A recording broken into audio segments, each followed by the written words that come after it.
Thank you, Commander Schmidt, for that wonderful introduction and for your steadfast devotion to our country.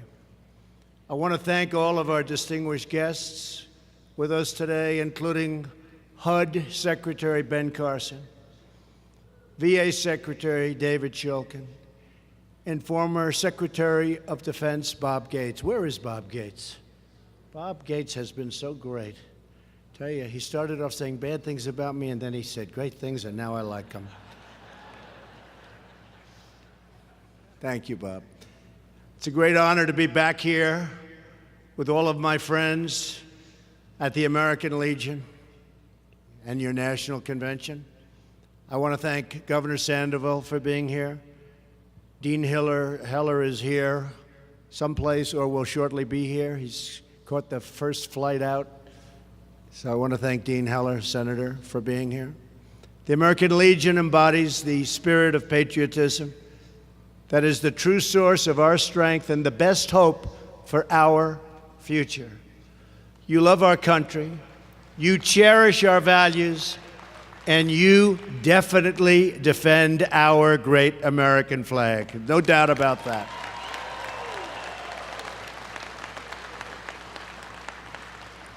Above all else, you believe in America, just like America believes in you.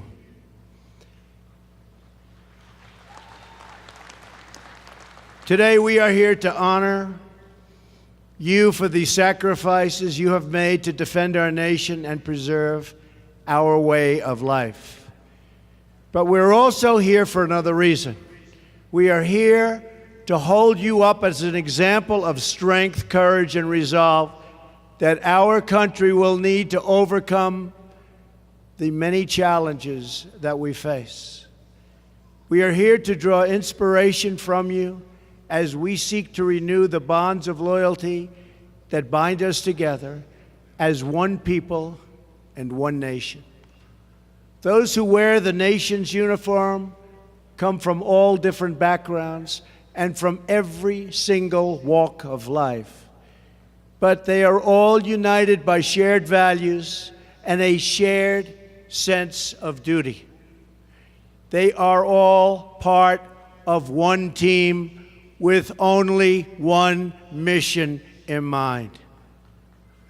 Most importantly, they're all Americans, and they work together, they fight together, and they sacrifice together to defend our magnificent home. Thank you.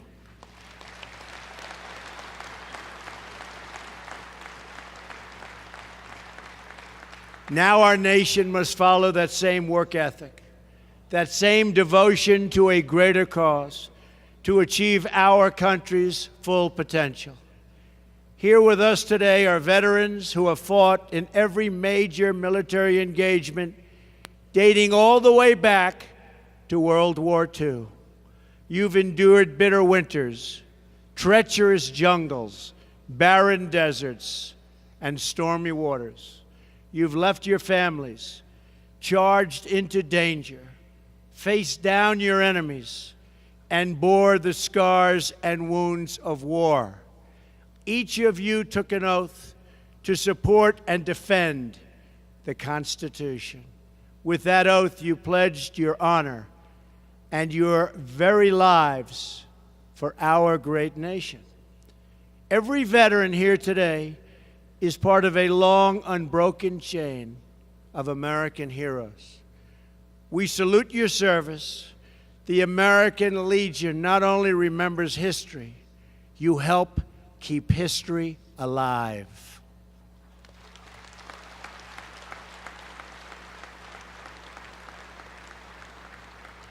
You teach young Americans to have pride in our history so that they will have confidence in our future. History and culture, so important. For generations now, the American Legion has taught our young people the principles of Americanism. You emphasize the need to preserve the nation's cultural, moral, and patriotic values.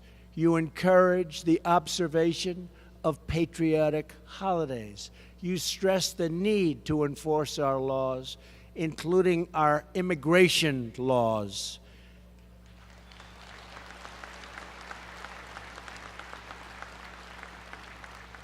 You teach the responsibilities of citizenship and the importance of the Pledge of Allegiance. True. So important. And you do it all, as your motto says, for God and country.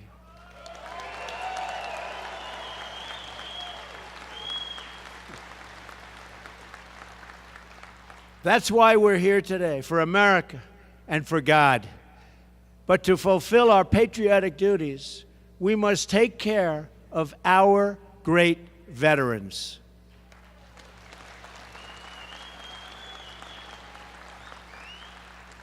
One year ago at this gathering, and I remember so many of you so well, I promised you that I would make it my priority to fix the broken VA and deliver our veterans the care they so richly deserve.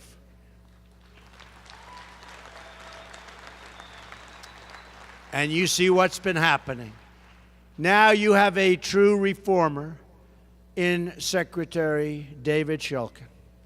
He has done an incredible job. He's working night and day to implement the 10-point reform plan that I discussed with you last year. Already we have made incredible progress. We are publishing wait times online for every VA facility, so you know what the wait is. We've delivered same-day emergency mental health services at every VA medical center.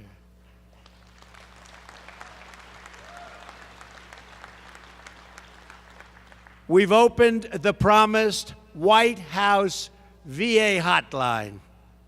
That's a big deal. That's a big deal. We've dramatically increased the number of veterans approved to see the doctor of their choice and signal legislation to continue that very important choice program that I spoke to you about last year. And I want to thank the American Legion for your help in getting this done. You have been so helpful. Thank you very much. Something that they've been trying to pass for 40 years, and we've passed VA accountability legislation. So if somebody that works at the VA is bad to the people of the VA, disrespectful, not treating our fellow patriots well, we look at them and we say, "You're fired." That's it. That's it. They don't do a good job, they're out. Because we want people, we have great people at the VA, but we want people that do a great job. We weren't able to do that before. That was a hard piece of legislation to get passed. It's been worked on for so long, we got it done. So we're very proud of that. Last week, I also signed the Harry W. Comrie Veterans Educational Assistant Act. That's a big thing. This legislation bears the name of one of the first members of the Legion, your past commander, a man who wrote the original draft of the first landmark GI Bill in 1944. And now, under this legislation, veterans can use their GI benefits at any point in their lifetime. Some difference. And in just a few moments, right here on this stage, I will sign another historic bill that the American Legion helped us deliver, the Veterans Appeals Improvement and Modernization Act. And you all know what that means. Right? No longer will veterans be kept waiting for years to get an answer to their appeals. They will receive timely updates, and they will get decisions much more quickly in a fraction of the time.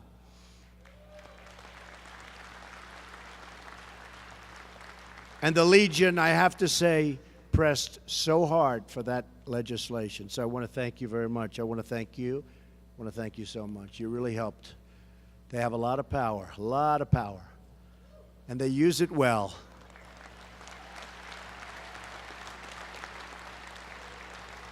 When I spoke to you last year, I also promised that we would build up our military, and that's exactly what we have done. I am proud to report that we have worked with Congress to achieve a dramatic increase in defense spending this year. We are committed to expanding and improving a state-of-the-art missile defense system to shoot down missiles in flight.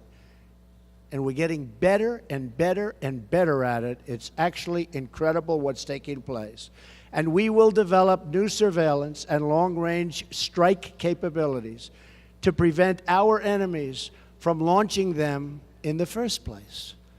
In every foreign policy decision, thank you.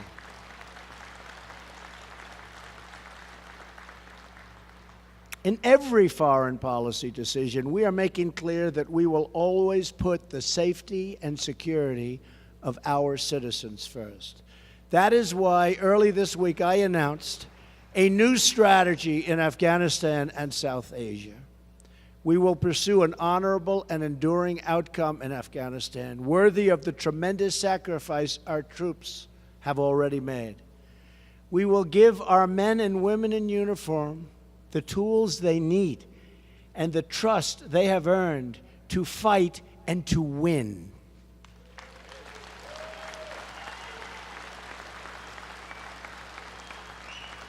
And we have made, as you have been reading and seeing, tremendous progress in the fight against terrorism. Just over a month ago in Iraq, Mosul was liberated from the barbaric rule of ISIS. We are stripping terrorists of their territory at a record clip.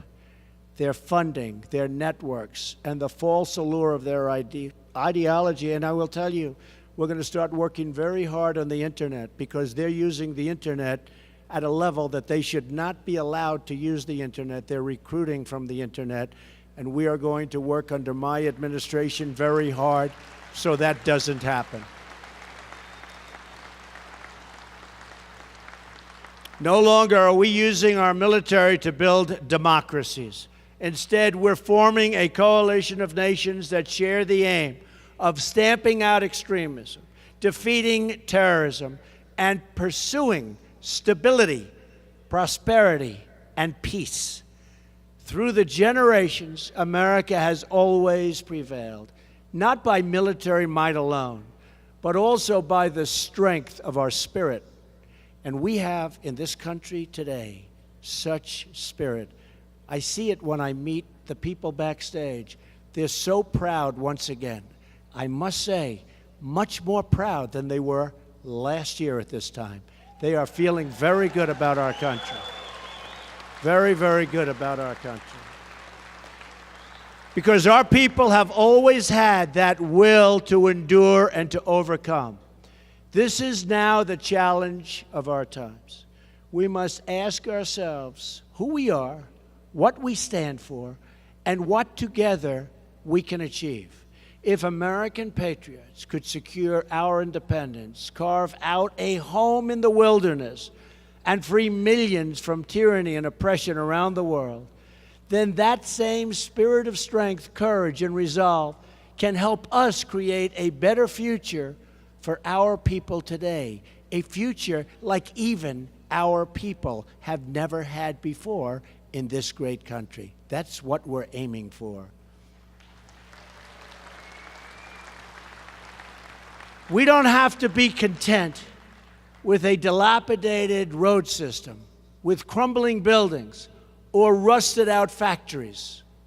We can build gleaming new highways, state-of-the-art manufacturing, and modern works of wonder, And we can do it all with American workers and American iron, aluminum, and steel. We can do it ourselves.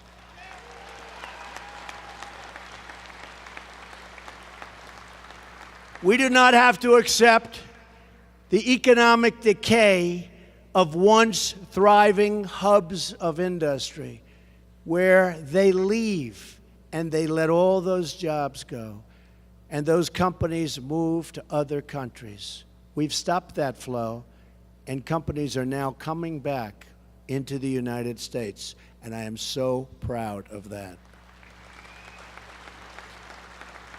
We can bring new jobs to Pittsburgh and Detroit and Baltimore and help struggling communities thrive and dream and prosper. We do not need to limit the potential of our children by trapping them in failing government schools. Every child should have the chance to explore their talents, pursue their passions, and know the joy of achieving their ambitions. And we will never tolerate crime in our cities, bloodshed in our communities, or acts of hatred or terrorism against our citizens. We will not stand for it.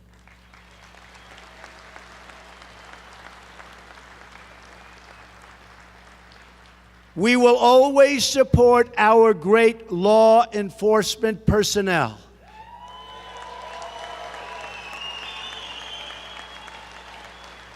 These are great people. Build bridges of trust and cooperation and keep our families safe. It is time to heal the wounds that divide us and to seek a new unity based on the common values that unite us. We are one people with one home and one great flag.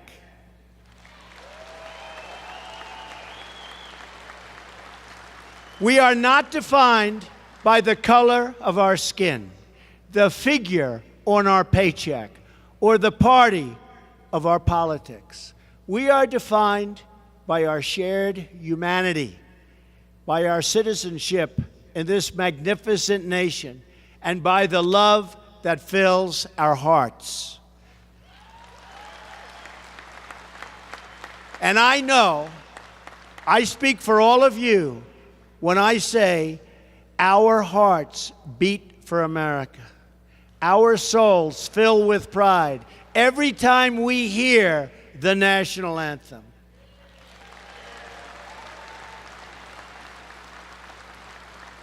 This is the spirit we need to overcome our challenges, to pursue our common destiny, and to achieve a brighter future for our people. We will win. Watch. We will win. This is the future we can build together if we have the courage to act, the strength to endure, and the patriotism to join together with true affection for our fellow citizen. I want to close with the story of a hero who defines the spirit of service and sacrifice, a man whose strength, patriotism, and courage knows no bounds, a Vietnam veteran who threw himself on top of a grenade to protect his fellow comrades. This true American hero went on to serve in the National Guard for over 27 years. He is now a retired captain at his local fire department and owns a funeral home that memorializes our heroes. And he has worked tirelessly to bring another veterans post to Kansas City so that those who return from combat have a place to go that honors and supports them. Some of you know this incredible patriot. He's a friend to many in this room. He is with us here today, and he's on stage with us right now, Medal of Honor recipient Donald E. Ballard.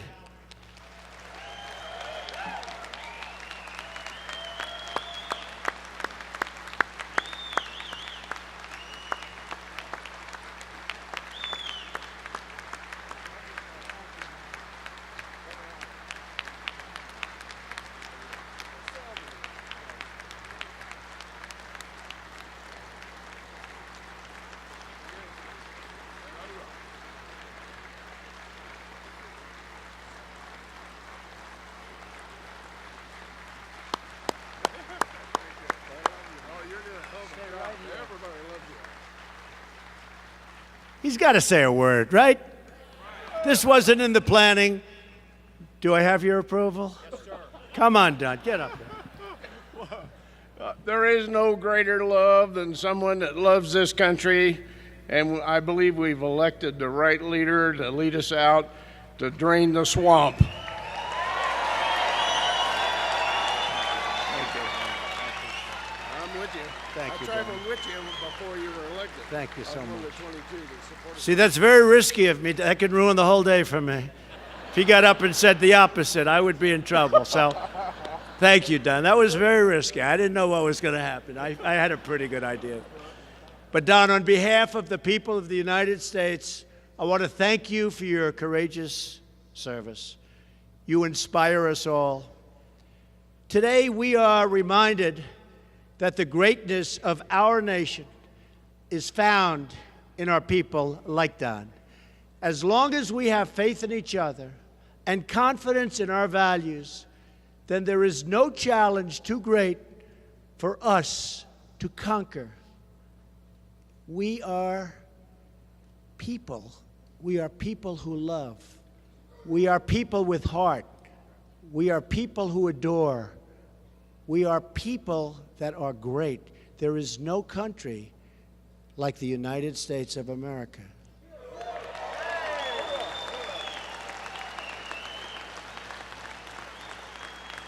We have no division too deep for us to heal. And there is no enemy too strong for us to overcome. Because in America, we never lose faith. We never forget who we are, and we never stop striving for a better future. Together, we cannot fail. We will not fail. We will make America great again, greater than ever before, I promise.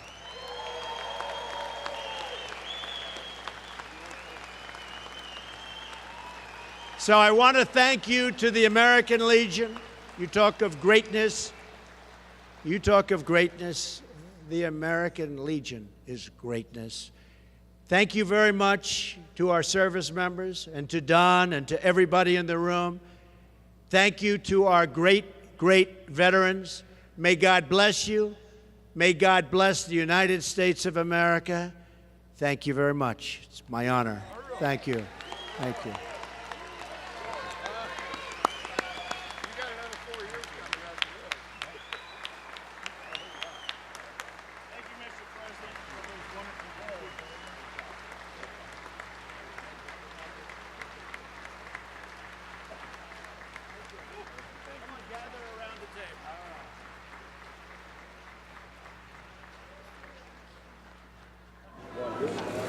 I love your show! Thank you. We love you. Thank you. This is a big one.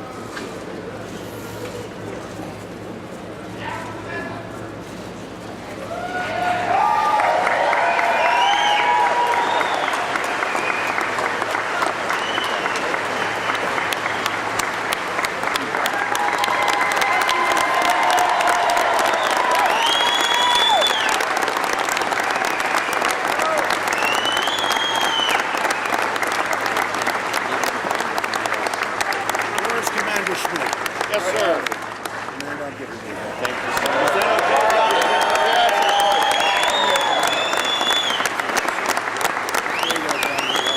Very good. Thank you, everybody.